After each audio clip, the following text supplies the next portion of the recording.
નમસ્કાર, ભાગ્ય દર્પણમાં આપનું સ્વાગત છે. હું છું કૃષ્ણા. દર્શક મિત્રો, સફળતા એ ક્યારેય અંત નથી, પરંતુ સતત પ્રયત્ન છે. તો આજના સુવિચાર સાથે શરૂ કરીએ આપના ભાગ્યના દર્પણને રજૂ કરતો અમારો વિશેષ કાર્યક્રમ ભાગ્ય દર્પણ.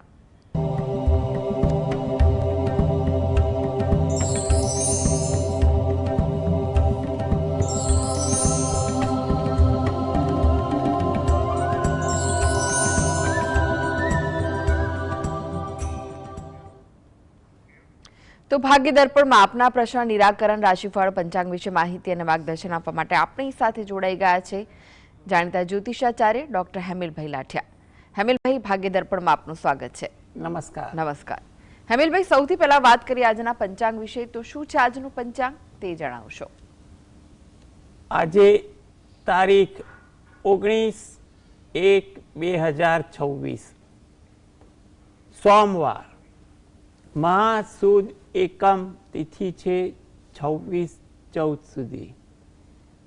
ઉત્તરાષાઢા નક્ષત્ર છે 11-51 સુધી.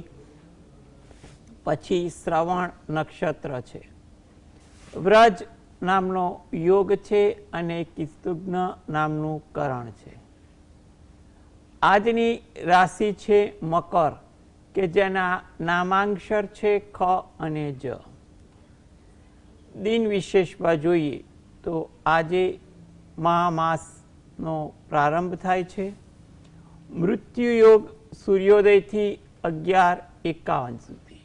જી હેમિલભાઈ, 12 રાશિઓનું રાશિફળ જાણીએ તે પહેલા એક દર્શક મિત્ર આપણી સાથે જોડાઈ ગયા છે. પ્રવીણભાઈ છે. પ્રવીણભાઈ, આપને જેમના માટે પ્રશ્ન પૂછવો હોય તેમની જન્મ તારીખ જણાવો. સૌથી પહેલા તો હેમિલભાઈને કરબદ્ધ પ્રણામ.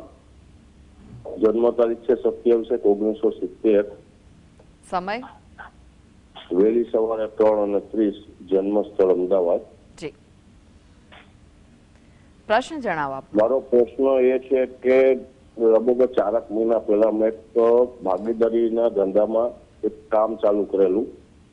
સફળતાપૂર્વક પ્રોડક્શન થઈ ગયું છે, પણ હવે પરિસ્થિતિ એવી છે કે પાર્ટનર વિરુદ્ધ દિશામાં ચાલે છે અને એમ કહે છે કે ભાઈ જેટલું મેં ઇન્વેસ્ટમેન્ટ કર્યું છે એટલું મને બધું તાત્કાલિક ધોરણે મને પાછું આપો. હવે હું અત્યારે એવી ઊંધી રીતે ફસાઈ ગયો છું કે ઇન્વેસ્ટમેન્ટ થઈ ગયું છે, માર્કેટમાં એ પાછી પ્રોડક્ટ વેચવા જાય તો એ 50%ના ભાવમાં પણ ન વેચાય.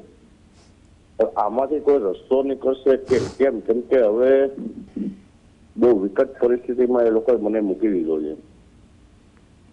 જી, જો તમારો જે પ્રશ્ન છે એ મુજબ આપણે ગણતરી કરીએ તો હાલમાં તમારે થોડી ધીરજ રાખવી, વ્યવહારુ અભિગમ રાખવો અને શક્ય હોય તો કોઈ હિતેચ્છુ કે કોઈનું માર્ગદર્શન લઈ અને આ પરિસ્થિતિમાં આગળ આવવું. ચિંતા કરવા જેવું નથી. આગળ પરિસ્થિતિ ધીરે ધીરે સુધરે તેવા યોગ છે, પરંતુ ધીરજ રાખવી એ જરૂરી છે.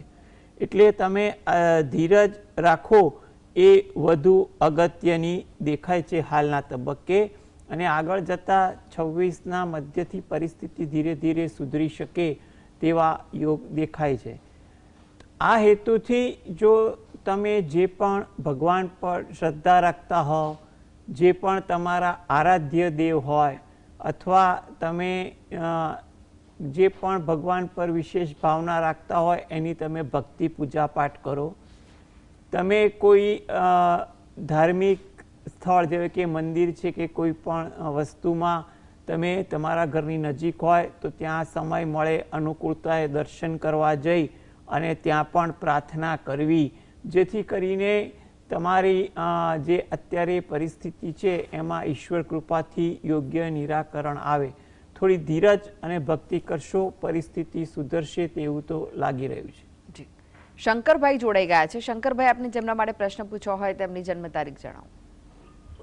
મારા બાબાનું નામ ચિરાગ છે. જી, જન્મ તારીખ 25/8/1994. હા. સમય કયો છે જન્મનો? સવારે 7:30 વાગે. અને જન્મનું સ્થળ? અમદાવાદ. પ્રશ્ન જણાવો, શું પૂછવું છે? ના લગ્ન યોગ ક્યારે છે બેન? જી, જો લગ્ન યોગ તો હાલ ચાલી રહ્યો છે, એટલે તમે પ્રયત્ન કરો એ વધુ ઈચ્છનીય છે.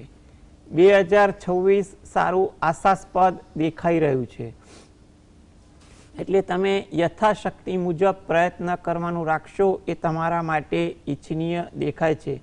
આગળ 27 મધ્યમ છે અને 28 પણ ઘણું સારું છે. એટલે કંઈ પણ પ્રકારની ચિંતા રાખ્યા વગર તમે પ્રયત્ન કરો એ વધુ અગત્યનું છે. આ હેતુથી જો એ પોતે દરરોજ જે સવારે શંકર ભગવાન અને પાર્વતી માતાનું જે સંયુક્ત સ્વરૂપ છે એનું ધ્યાન ધરી અને શંકર ભગવાનની એક માળા કરો, એટલે સંયુક્ત સ્વરૂપ એટલે જે અર્ધનારીશ્વર સ્વરૂપ છે, તો એનું ધ્યાન ધરી શંકર ભગવાનની એક માળા કરો. પછી જે રોજિંદી પૂજા ભક્તિ કરતા હોય એ પણ કરો, સાથે કુળદેવીને પણ પ્રાર્થના કરો. અને તમે રહો છો એની નજીકમાં કોઈ શંકર ભગવાનનું મંદિર હોય તો શુક્રવારના દિવસે, એટલે કે અઠવાડિયામાં એકવાર હોય કે મહિનામાં કોઈ પણ એક શુક્રવાર, ત્યાં દર્શન કરવા જાઓ તો ત્યાં એક નંગ કપૂરની ગોટી શંકર ભગવાનના શિવલિંગ પાસે જ્યાં ચીજ વસ્તુઓ રાખવાનું પાત્ર રહેતું હોય તો ત્યાં આગળ મૂકવી, એટલે કે અર્પણ કરવાની, પ્રગટાવીની પણ અર્પણ કરીને ત્યાં મૂકવી. શંકર ભગવાન અને પાર્વતી માતાને પ્રાર્થના કરવી. તેમજ બહાર પીપળાના વૃક્ષને જળ વડે સિંચન કરી પ્રદક્ષિણા ફરવી. મંદિરમાં પણ ઉપસ્થિત દેવદેવીની ભક્તિ કરી પ્રાર્થના કરવાથી હાલ જે યોગ સારો દેખાય છે એમાં સારું પાત્ર મળી જાય તેવું કહી શકાય. રાજેન્દ્રભાઈ જોડાઈ ગયા છે. રાજેન્દ્રભાઈ, આપને જેમના માટે પ્રશ્ન પૂછવો હોય તેમની જન્મ તારીખ જણાવો. 9/3/88. જી. જન્મનો સમય કયો છે? 9:39 બોમ્બે ભાયંદર. સંભળાયું બરાબર? પેલા 9:40 9:39 9:39 સવારે. અને સ્થળ કયું છે? સ્થળ બોમ્બે ભાયંદર. જી. અને આ 9:40 નો સમય સવારનો છે? સવારનો 39. જી જી જી જી. પ્રશ્ન જણાવો, શું પૂછવું છે? એને બેંકમાં સર્વિસ કરે છે જી. અને એનો પગાર બી સારો છે, પણ એને ધંધો બદલવો છે, એનું ઓફિસ પોતાની કરવી છે, તો શું એમાં એને લાભ મળશે? જી જી. જો તમારો જે પ્રશ્ન છે કેરિયર બાબતે, તો અત્યારે 2026 એવું છે કે જો વર્તમાન પરિસ્થિતિ સારી હોય કેરિયરમાં તો એને સાચવી રાખવી હિતાવહ છે. કારણ કે નવું કંઈ પણ કાર્ય કરવા માટે 2026 મધ્યમ જણાઈ રહ્યું છે, એટલે એમાં તમારે આયોજન પરિશ્રમ વધી શકે છે અને એમાં થોડી સ્થિરતા માટે પણ થોડો સમય લાગી શકે એવા 2026માં યોગ છે. એટલે જો એકંદરે અનુકૂળ હોય તો અત્યારે વર્તમાન જે સર્વિસ ચાલુ છે એ ચાલુ રાખે એ મારી દ્રષ્ટિએ વધુ યોગ્ય લાગે છે. જી. હેમિલભાઈ, તમે જોડાયેલા રહેશો. આગળ પણ બાકીની રાશિનું રાશિફળ આપની પાસેથી જાણીશું. તો ભાગ્ય દર્પણમાં આગળ વધીએ તે પહેલા લઈએ બ્રેક.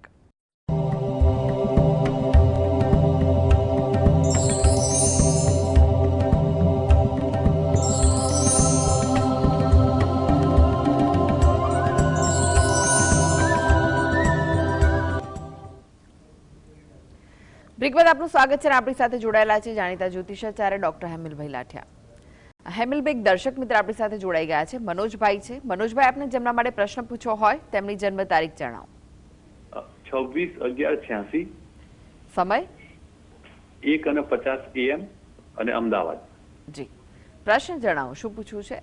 સાહેબ, મારા એવું છે કે અત્યારે આ અઠવાડિયામાં કે મારા જન્મના ગ્રહોને જોતા કયો દિવસ સારો રહેશે, કે મારે શું છે કે આઉટ ઓફ કન્ટ્રી માટે પ્રોસેસ કરવાની છે, તો કયો એક દિવસ તમે જણાવી શકશો તો અમે એ પ્રોસેસ એ દિવસે જ કરું, તો એટલું જરા આપનો આભાર એટલું જણાવવા માટે.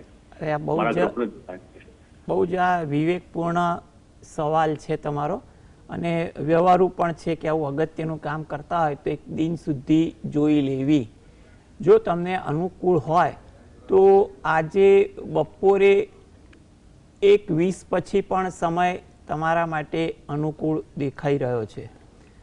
અને બીજી વસ્તુ એ છે કે પછી તમારા માટે ગુરુવારનો દિવસ પણ અનુકૂળ છે, પરંતુ તમને એક સલાહ એ આપું કે તમે જે વિદેશ જવા માટે આયોજન કરો છો એ આયોજન અંગે તમારા માટે ત્યાં કેવી અનુકૂળતા જોગવાઈ છે એ જાણી લેવું અગત્યનું છે. કારણ કે વિદેશને લગતી તમારે થોડીક બધી રીતની તૈયારી પર પણ ધ્યાન આપવું હિતાવહ દેખાય છે. છતાં પણ તમે આજના દિવસે તમે કરી શકો છો અને શક્ય હોય તો 23મી તારીખે પણ તમે કરી શકો છો અને સમય એટલે તમારી અનુકૂળતા મુજબ પંચાંગમાં તમે જોઈ શકો અને તમે નક્કી કરી શકો ખરા. જી, અનેક દર્શક મિત્ર જોડાયા છે. ગંગાબેન છે. ગંગાબેન, આપણે જેમના માટે પ્રશ્ન પૂછવો હોય તેમની જન્મ તારીખ જણાવો. મારા માટે જ પૂછવું છે. જી, જન્મ તારીખ શું છે? 1/6 વર્ષ 2006. 1/6/2006. હા. ઓકે. સમય કયો છે જન્મનો? 11 વાગે. 11 વાગે રાત્રે કે સવારે? સવારે. જી. અને જન્મનું સ્થળ કયું છે? મોરબી. જી. પ્રશ્ન જણાવો, શું પૂછવા માંગો છો આપ? 2026 માં મારા લગ્નનો યોગ છે. જી. લગ્ન યોગ તો તમારા માટે કહી શકાય ખરું, પરંતુ લગ્ન માટે તમે ખાસ કરીને પાત્રના વિચારો એના પાત્રના પરિવારના વિચારો થોડાક જાણી તમારા પરિવાર સાથે એની ચર્ચા કરી અને આગળ વધવું. 2026માં યોગ મધ્યમ તો છે, 27માં વધુ સારો છે, છતાં પણ તમારા લગ્ન યોગ અંગે જ્યારે પણ વાત નક્કી થાય ત્યારે સામેના પાત્રના વિચાર જાણી આગળ વધજો. આ હેતુથી તમે દરરોજ જે સવારે તમારા કુળદેવીને 2 હાથ જોડી અને પ્રાર્થના કરો એ અગત્યનું છે. જી. હેમિલભાઈ, હવે રાશિફળની વાત કરીએ. રાશિ મંડળની પ્રથમ 3 રાશિ મેષ, વૃષભ, મિથુન રાશિના જાતકોનો આજનો દિવસ કેવો રહેશે? મેષ રાશિ કે જેના નામાંક્ષર છે અ, લ, ઈ. તમારે આજે કોઈ પણ જગ્યાની મુલાકાત હોય એ મુલાકાતમાં થોડી ધીરજ રાખવી, જેથી કરીને મુલાકાત દરમિયાન કામકાજની કોઈ વાતમાં ગફલત કે ગેરસમજ ઊભી ન થાય. ઉતાવળની ભાવના પણ આજે તમારામાં વધુ જોવા મળે તેવું લાગે છે, માટે મુલાકાત દરમિયાન પણ ધીરજ રાખવી, તમારું વર્તમાન કામકાજ માટે પણ ધીરજ રાખવી એ જરૂરી છે.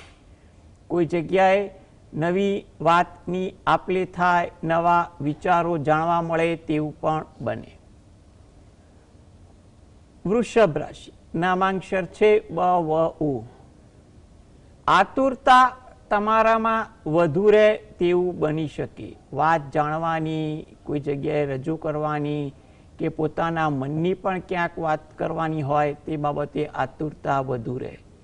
વાતચીત કરવા માટે શબ્દ પર પ્રયોગ કરો ત્યારે અંકુશ રાખજો, જેથી કરીને ઉતાવળ રઘવાટવા ગેરવ્યાજબી શબ્દ પ્રયોગ ન થાય. થાકની અસર પણ તમારી દિનચર્યામાં જોવામાં આવે તેવું બને. મિથુન રાશિ, આ જાતકોને આજે થોડીક આળસ વૃત્તિ રહે તેવું બને. પરિચિતો સાથે સમય વધુ પસાર થાય, કંઈ પણ વિષય વસ્તુની ચર્ચાઓ થાય, પરંતુ વાર્તાલાપમાં ધ્યાન રાખવું, જેથી કરીને ક્યાંય ગેરવ્યાજબી વાત ન થાય. જી. હવે વાત કરીએ કર્ક, સિંહ, કન્યા રાશિના જાતકોની, તેમનો આજનો દિવસ કેવો રહેશે? કર્ક રાશિ કે જેના નામાંક્ષર છે ડ અને હ. આજે થોડી ધીરજ તમારે તમારી દિનચર્યામાં, વાતચીત કે કામકાજમાં રાખવી જરૂરી છે. કોઈની પણ સાથે દલીલ ના કરવી, શાંતિથી વાત સાંભળવી, પછી જરૂર પૂરતો જવાબ આપવો ઈચ્છનીય છે. વાતચીત કરવામાં પણ ધ્યાન રાખવું કે ક્યાંય ગેરસમજ ન થાય. સિંહ રાશિ કે જેના નામાંક્ષર છે મ, ટ. ઉત્સાહ તમારામાં સારો જોવા મળે તેવું બને. નાની નાની બાબતે તમે ઉત્સાહિત થાવ તેવું પણ કહી શકાય. તમારા કામની કદર થાય, તમારા કામ અંગે તમને પ્રોત્સાહિત કોઈ કરે. ધાર્મિક વૃત્તિ, આચરણ પણ આજે તમારામાં વધુ જોવા મળે. કન્યા રાશિ કે જેના નામાંક્ષર છે પ, ઠ, ણ. તમને આજે વિચારો કોઈ પણ વિષય વસ્તુ બાબતે વધુ આવે. વિચારોને કારણે તમે થોડીક માનસિક દ્વિધા પણ અનુભવો. વાહન ધીમે ચલાવવું એ પણ તમારા માટે જરૂરી છે અને આજે મજાકવાળા વાતાવરણથી તમારે દૂર રહેવું, જેથી કરીને મજાક વૃત્તિથી જાણે અજાણે તમારાથી કોઈની લાગણી ન દુભાય તેનું ધ્યાન રહે. એક દર્શક મિત્ર જોડાઈ ગયા છે, મુકેશભાઈ છે. મુકેશભાઈ, આપને જેમના માટે પ્રશ્ન પૂછવો હોય તેમની જન્મ તારીખ જણાવો. 22/8/1990. સમય જણાવો. 10:02 સવારનું. જી, અને સ્થળ આણંદ. આણંદ, બરોબર. પ્રશ્ન જણાવો.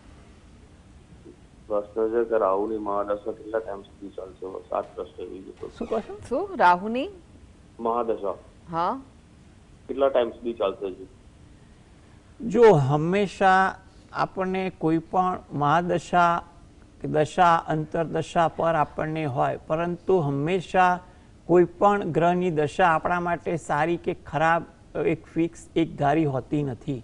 વર્તમાન સંજોગોને આધારે ગ્રહમાં ઉથલપાથલ થતી હોય, એને કારણે તમારા જીવનમાં પણ એ પ્રકારની ઉથલપાથલ થાય. એટલે કંઈ પણ પ્રકારની મહાદશાથી ગભરાવું નહીં. તમે જે પણ તમારા આરાધ્ય દેવ હોય એની ભક્તિ કરવી એ હિચાવો છે. જી, હવે વાત કરીએ અન્ય રાશિઓની. તો તુલા, વૃશ્ચિક, ધનુ રાશિના જાતકોનો આજનો દિવસ કેવો રહેશે? તુલા રાશિ કે જેના નામાંક્ષર છે ર અને ત. મિત્રો સાથે સમય પસાર થાય, કંઈ પણ વિષય વસ્તુની ચર્ચાઓ આજે વધે, કામકાજમાં પણ ઉત્સાહ સારો રહે, કોઈ જગ્યાએ મુસાફરી થાય કે તેનું આયોજન થાય તેવું બને. વૃશ્ચિક રાશિ કે જેના નામાંક્ષર છે ન અને ય. આતુરતા તમારામાં આજે વધુ રહે. કોઈ જગ્યાએ વાત કરવાની હોય, કામકાજની બાબત હોય કે કોઈ જગ્યાએ વાત માટે જવાબ લેવાનો હોય, આતુરતા આજે વધુ રહે. એને કારણે તમે રઘવાટ અને ક્યાંક ઉશ્કેરાટ પણ અનુભવો. ધીરજનો અભાવ પણ આજે તમારામાં વધુ દેખાય તેવું બની શકે, માટે આ બાબતે થોડીક તકેદારી રાખવી પણ જરૂરી છે. આરામ કરવાની વૃત્તિ થોડીક તમારામાં વધુ જોવા મળે તેવું પણ બની શકે. ધન રાશિ, આ જાતકોએ તેમના કામકાજમાં કોઈ મુલાકાત માટે જવાનું હોય તો તે મુલાકાતમાં આજે વ્યવહારુ બનવું એ અગત્યનું છે. આજે તમે જેટલા વ્યવહારુ બનશો એટલી મુલાકાત થોડીક ફળદાયી, આશાસ્પદ બને તેવું લાગી રહ્યું છે. વડીલ તરફથી પણ તમને આદર મળે, પ્રોત્સાહન મળે તેવા પણ યોગ છે, જેને કારણે તમારા કોઈ પણ કામકાજમાં તમને એક તરફી સહયોગ પણ મળી શકે તેવું પણ બને. ધાર્મિક ભાવના, વિચારસરણી આજે તમારામાં વધુ જોવા મળે તેવું બને. જી, હવે વાત કરીએ અંતિમ 3 રાશિ મકર, કુંભ, મીન રાશિના જાતકોની. તેમનો આજનો દિવસ કેવો રહેશે? મકર રાશિ કે જેના નામાંક્ષર છે ખ અને જ. કામ આજે થોડુંક વધુ તમારા પર આવે તેવું બને. નાના નાના કામકાજમાં પણ થોડોક સમય પસાર થાય. થાકની અસર પણ તમને વધુ જોવા મળે અને કામ રાબેતા મુજબ થાય, એટલે કોઈ ચિંતા પણ ન કરવી. આરોગ્ય બાબતે થોડીક તકેદારી રાખવી, જેથી કરીને કોઈ મોટી દ્વિધા ઊભી ન થાય. કુંભ રાશિ, નામાંક્ષર છે ગ સ શ. આજે તમારે વાતચીત કરવામાં, કામકાજમાં ચોકસાઈ રાખવી એ જરૂરી છે, જેથી કરીને કોઈ વિપરીત અસર કામકાજ અંગે કે વાતચીત અંગે ઊભી ન થાય. કામ અંગે ઉતાવળ, રઘવાટ પણ આજે તમારા સ્વભાવમાં વધુ જોવા મળે, માટે ત્યાં પણ તમારે થોડી ધીરજ રાખવી જરૂરી છે. જૂની યાદો, જૂના પ્રસંગો વધુ તાજા થાય તેવું પણ બને. મીન રાશિ, નામાંક્ષર છે દ ચ ઝ થ. મિત્રો સાથે વાર્તાલાપ વધે, કંઈ પણ વિષય વસ્તુની ચર્ચાઓ થાય. પારિવારિક બાબતોમાં વ્યસ્તતા પણ થોડીક વધી જાય તેવું બને. કંઈ પણ કારણસર આજે તમારા મનમાં વિચારોનું ભારણ વધુ રહે, જેને કારણે તમે ક્યાંક માનસિક થાક કે થોડીક ઉદ્વેગતા પણ જોવા મળે તેવું બની શકે. જી હેમિલભાઈ, જીએસટીવી સાથે જોડાવા માટે, દર્શક મિત્રોને માહિતી અને માર્ગદર્શન આપવા માટે આપનો આભાર. નમસ્કાર. નમસ્કાર. તો દર્શક મિત્રો, આ સાથે જ ભાગીદાર પણ આજે બસ આટલું જ. મને રજા આપશો. નમસ્કાર.